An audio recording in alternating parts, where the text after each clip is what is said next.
అదే RTV app వార్తల్ని క్షణాల్లో చదివే అవకాశం ఉంటుంది. ఒక న్యూస్ పేపర్, ఒక టెలివిజన్ ఛానల్ మీ చేతుల్లో ఎప్పుడు ఉంటాయి. మనకి అన్ని ఆరాధనలో గల గొప్పనైనటువంటి ఆరాధన అమ్మవారిని పూజించడమే చాలా గొప్పనైనటువంటిది. ఎందుకంటే మనకి వేదమే చెప్పింది, అన్ని దైవాలలో కల్లా గొప్పన దైవం ఎవరయ్యా అంటే మొట్టమొదటిగా మాతృదేవో భవ అని అన్నది.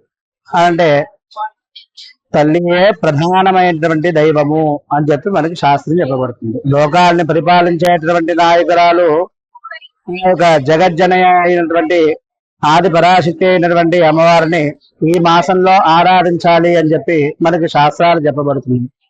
ఆశ్వీజ మాసే శుక్లపక్షే రమోత్సవే సన్నిహితే చ భక్త్యా పతేత్తర వారవృద్ధ్యా లభేత్స సంవర్ణ మహిం సువృష్టిం అని మనకి శాస్త్రం చెప్పబడుతుంది. అంటే ఆశ్వీజ మాస శుద్ధ పాడ్యమి మొదలుకొని దశమి వరకు ఎవరైతే అమ్మవారిని ఒక్కొక్క రోజు ఒక్కొక్క అవతారంగా ఆ అమ్మవారిని కాళిగా, దుర్గాగా, భారత త్రిపుర సుందరిగా, అన్నపూర్ణాదేవిగా, మహాలక్ష్మిగా ఎవరైతే ఆరాధిస్తూ ఉంటారో వాళ్ళకి కోరుకున్నటువంటి కోరికలన్నీ కూడా నెరవేరుతాయి.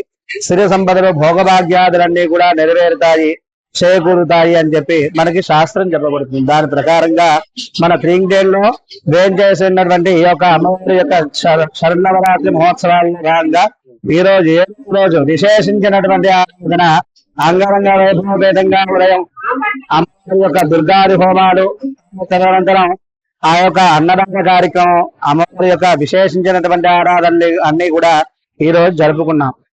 అదే విధంగా అమ్మవారి యొక్క ఈ గ్రామంలో ఏం చేసినటువంటి వాళ్ళందరికీ కూడా సిరి సంపదలు, భోగభాగ్యాదులన్నీ కూడా చేకూరాలి అని చెప్పి ఇక్కడ ఉన్నటువంటి మండప కమిటీ వాళ్ళందరూ కూడా అమ్మవారిని పరికి చాలా కృషితో, భక్తి శ్రద్ధలతో ఆరాధన చేస్తూ అమ్మవారి యొక్క ఆశీర్వచనాన్ని అందరూ కూడా పొందుతున్నారు. జై శ్రీమన్నారాయణ. తెలుగులో న్యూస్ కి ఫాస్టెస్ట్ యాప్ ఇప్పుడు టోటల్లీ న్యూ అవతార్లో జస్ట్ 5 seconds లో కంప్లీట్ న్యూస్. సోషల్ మీడియాలో ట్రెండ్స్ కి one stop solution. Live TV app voice search option తో ఇప్పుడే డౌన్లోడ్ చేయండి లేదా అప్డేట్ అయిపోండి. యాప్ లింక్ డిస్క్రిప్షన్ లో ఉంది.